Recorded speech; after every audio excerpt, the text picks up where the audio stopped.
la technique du milkshake de lait maternel.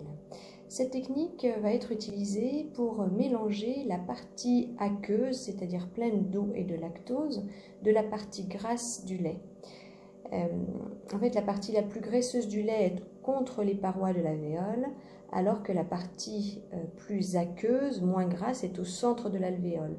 Donc cette partie plus liquide va sortir plus facilement en début de tétée, alors que la partie plus grasse va arriver en fin de tétée.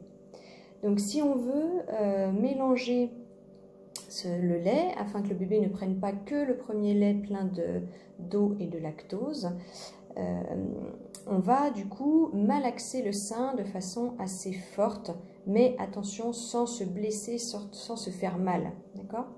Donc on va d'abord faire des petits ronds sur l'ensemble du sein, tout autour de l'aréole. Alors des ronds, attention, c'est pas je caresse, hein, c'est vraiment je viens appuyer et je tourne. J'appuie, je tourne. Et je vais faire comme ça sur tout le pourtour du sein. Une fois, deux fois, surtout s'il y a des parties un petit peu tendues, on en profite pour appuyer un petit peu plus longtemps dessus. Et on tourne, on tourne, on tourne. Ensuite, on va se pencher en avant et on va venir attraper le sein et le secouer. On le secoue de façon assez ferme, assez forte, mais pareil, sans se faire mal. Et on secoue tous les cadrans.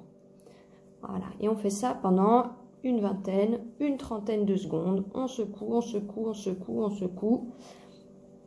Et là, on va pouvoir donner le sein au bébé et on aura un lait qui sera mélangé.